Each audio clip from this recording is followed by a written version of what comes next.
Good afternoon, everyone. Today we are all gathered here for conducting second activity of page portal. So, as per the decided sequence, we will begin with Gaurav Shinde. You can tell your topic and continue with your speech. Thank you, Mahesh. So, good afternoon, everyone. My name is Gaurana Shinde, and my topic is future scope of startups and innovative business ideas. So, Instagram, Uber all began their success stories as tech startups. Today, they are popular and admired globally. Their cutting edge ideas, state of the art technologies are always interesting, engaging, and inspiring. They have opened new doors for other future startups and small businesses. India had around 15,000 new companies in India in 2018. Approximately 8,000 to 9,000 of these are innovation driven new businesses. Actually, the pandemic has accelerated digital transformation across the world. Having reimagined their behaviors and values as consumer, the new evolved consumer present a huge opportunity for global businesses wanting to enter India. Despite the last two turbulent years, India's consumption prospects remain robust as consumer incomes are projected to rise and millions more are expected to experience growth in their spending power. Actually, pandemic has accelerated the startup ecosystem growth on the digital. So, for all its faults, COVID 19 has brought in trends that were not there before. That level of disruption is an entrepreneur's delight. I mean, entrepreneurs revel in these kinds of disruption. There are great opportunities to grow our businesses, pivot our businesses, do things differently. We have witnessed many changes across the world, giving rise to the new breed of entrepreneurs. Many startups have responded well to the new demands due to global changes forced last year. For example, the number of organizations that have worked on the new development products in fintech and finance has soared. While venture capital organizations may have looked to reduce the amount of investment they poured into funding new growth. The pandemic has raised the expectation of companies to exploit opportunities, like the Phoenix, that rises out of the ashes. Startups with a little innovation and funding can find trends and maximize long-term technology. Recognizing this, global companies are now increasingly investing to build services and products. The recent successes of global giants, including category leading organizations, is a testimony to this. Consequently, for global startups across sectors like fintech, consumer technology, e-commerce, edtech, and more that are looking to expand their footprint and create lasting business success. So this is the whole new future scope for the startups and business ideas. Thank you so much.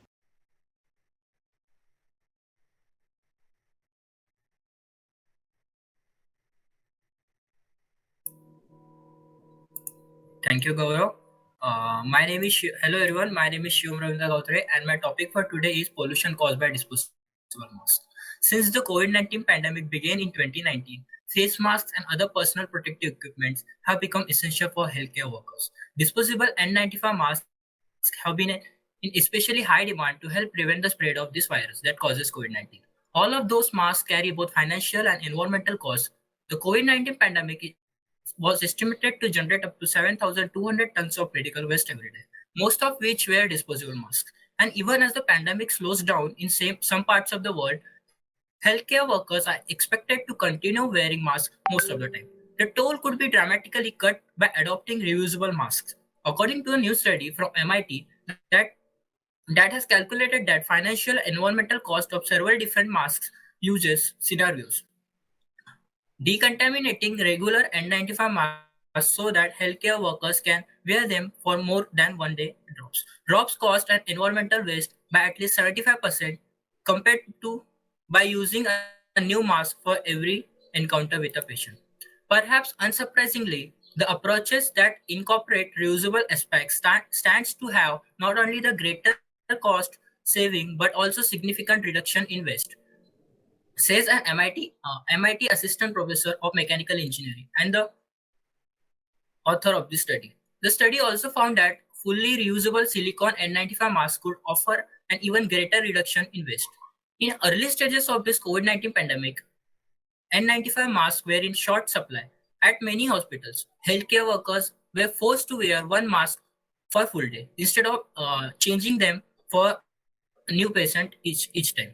While vaccination has helped to reduce the spread of this COVID-19, healthcare workers will likely to continue to wear masks for foreseeable future to protect not only against this COVID-19 but other respiratory diseases. Thank you.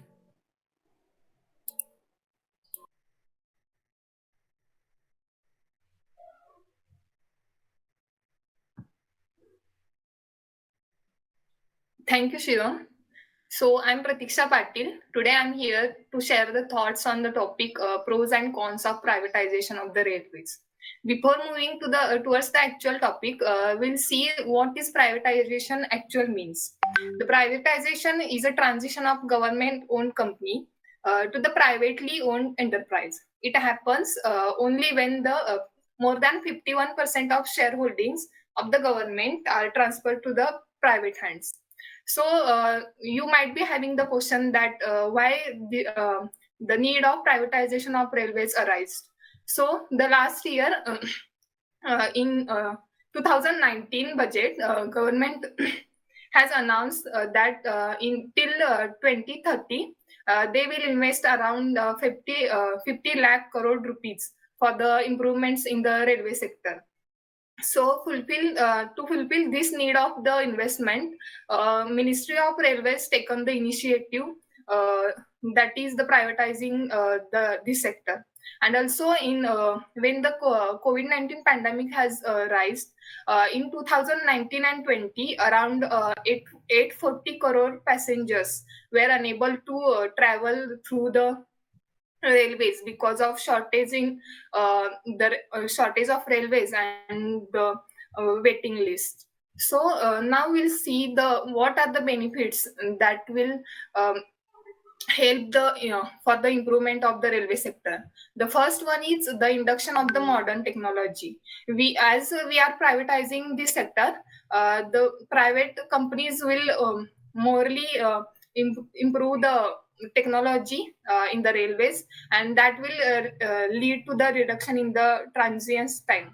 And we you all know, maybe might be knowing the trains like Tejas Express, Vande Bharat Express. They are high-speed trains, and this is the best example that what privatization can bring in terms of the revolution in the railways. Second one is the privatization of railways can collect the more by privatization of railways. We can railways.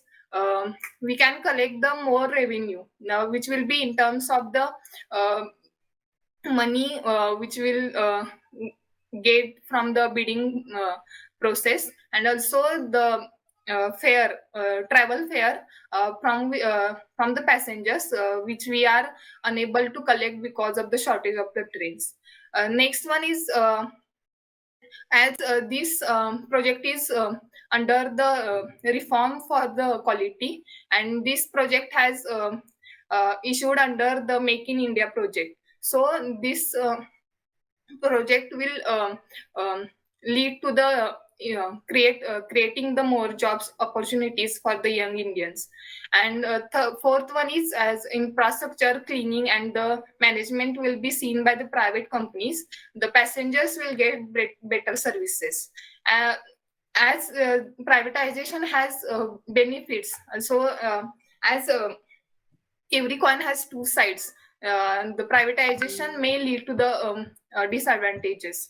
The first one is it will lead to create the monopoly of the private companies, and this will increase the fare prices of the rail travels. And due to privatization of the railways, railway will become only profit making enterprise, which will lead the elimination of the railways routes that are less popular, and that will ultimately lead to the rural urban divide. So at the end, I want to say that if we want to enhance the quality and the service provided by the railways, and implement the modern technology, and ultimately to boost our Indian economy, then the privatization is the best step towards it. Thank you.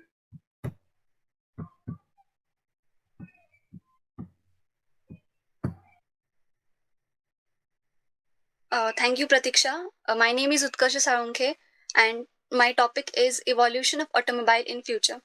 Automobile industry is racing towards a new world driven by sustainability and changing consumer behavior. This alters auto industry on many levels all at once. One of the major trends shaping the future of automobile is internet connectivity in vehicles. Cars that have internet connectivity will be able to communicate with other devices. Its sat nav system will warn one about traffic holdups and suggest alternative routes. Some cars even provide apps which can help in some cars can also provide apps uh, which provide parking services, which will help one to park in a narrow garage or a tight spot. With recent upgrades, voice command upgrades like Alexa, these technologies are making driving experience more seamless than it has ever been. Next, in future, connectivity would further expand beyond, and cars will be able to communicate with each other by connecting with lasers, cameras, and radars.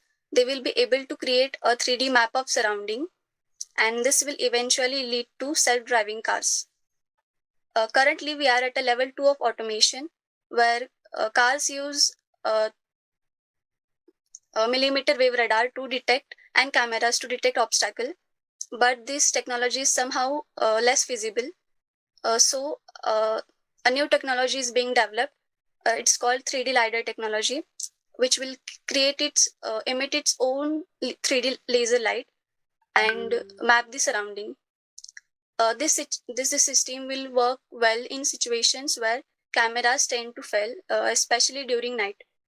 So this was a short introduction to one of the evolutions which will be taking place in future. Thank you.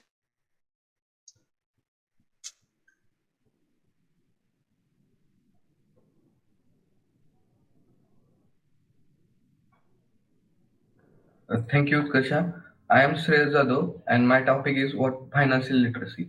So, what is financial literacy? The financial literacy is the ability to understand and make use of variety of financial skills, including personal financial management, budgeting, and investing. It also means comprehending certain financial principles and concepts such as time value of money, compound interest, and managing debt and financial planning. Achieving financial literacy can help individuals to avoid making poor financial decisions to help them becoming self-sufficient and achieve financial stability. The key steps for attaining the financial literacy include learning how to create budget, track spending, pay off the debt, and plan for retirement. Educating yourself on these topics can involve learning and how money works. Setting and achieving your financial goals, becoming aware of unethical and discriminatory financial practices, and managing financial challenges that life throws you away.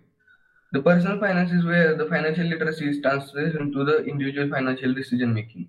How do manage your money? What are the assets and liabilities? Which saving and investment vehicles are you using? Personal finance is all about making and meeting your financial goals. Whether that's owning a home, helping other members of your family, saving your children's college education, or supporting your causes that you care about, planning for retirement, and much more. Among other topics, it compromises of banking, budgeting, and etc. So this was the brief theory of financial literacy, and so this is the thing that everyone should know about. Thank you.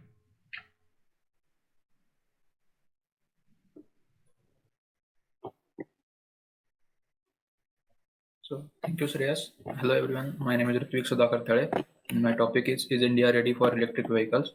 So what are the electric vehicles?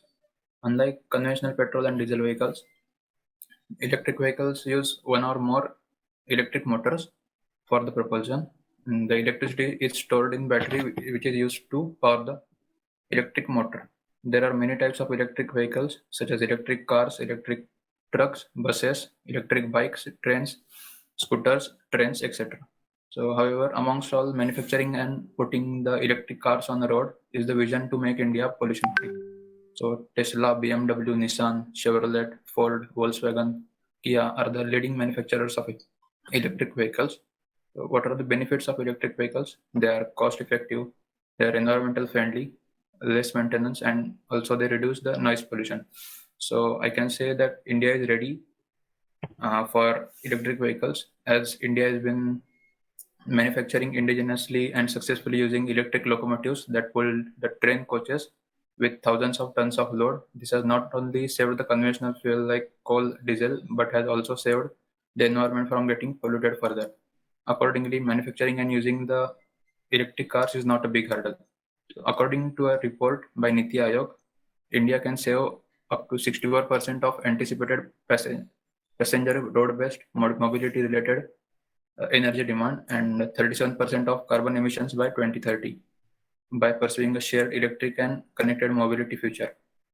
So this will also reduce the 156 megaton of diesel and petrol consumption for that year. So this will imply savings of nearly 4 lakh crores by 2030 in 2030. So while prominent manufacturers such as Maruti Suzuki India, Hero Electric Vehicles, Mahindra and Mahindra are already registered as electric manufacturers in India. Latest collaborations such as Suzuki and Toyota are planning to launch electric vehicles in India.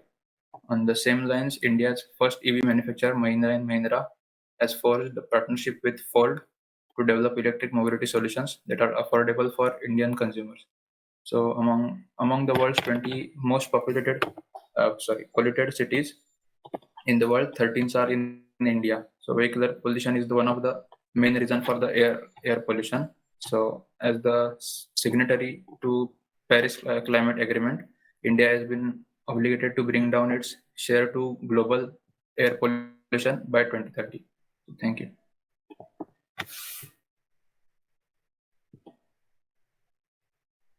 Oh, thank you, Ritvik.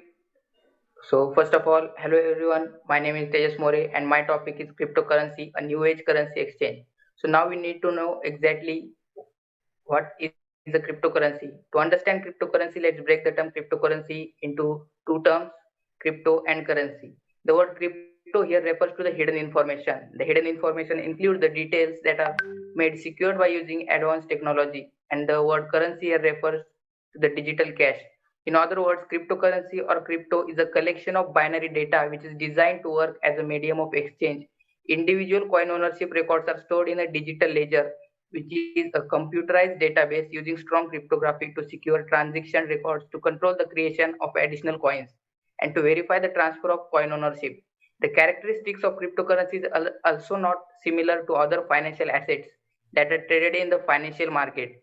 That's why central banks usually refer to cryptocurrency as crypto assets. In general, cryptocurrencies are not backed by any assets except the asset-backed stable coins such as Tether. Cryptocurrencies do not have balance sheets unlike financial assets, nor are issued by any central banks or backed by any government. All of these characteristics make cryptocurrencies a very risky investment. Cryptocurrencies are highly volatile and the behavior of cryptocurrency is complex and different. Certainly, investment in cryptocurrency requires different skill sets. Now, what drives the cryptocurrency prices? Before investing in cryptocurrency, it is important to understand what drives cryptocurrency prices. Definitely, the value of anything is determined by the demand and supply. Here, cryptocurrency is not an exception. Other factors that drive cryptocurrency prices mostly are the cost of mining, competition, means the competing cryptocurrencies, regulatory changes, media coverage, social content, and personage remarks. On the positive side, there is some evidence that favors crypto investments. El Salvador is the only country that has officially adopted Bitcoin as legal tender. Then Wharton announced that it will accept tuition fees in cryptocurrencies, including Bitcoin, Ethereum, and USD coin, for its upcoming executive program on economics of blockchain and digital assets. Even through the cryptocurrencies investment seems like a lucrative alternative investment, never they are extremely risky. Moreover, not backed by any underlying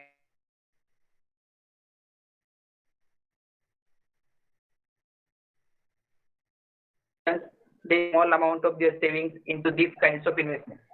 That's it. Thank you. That's it from my side.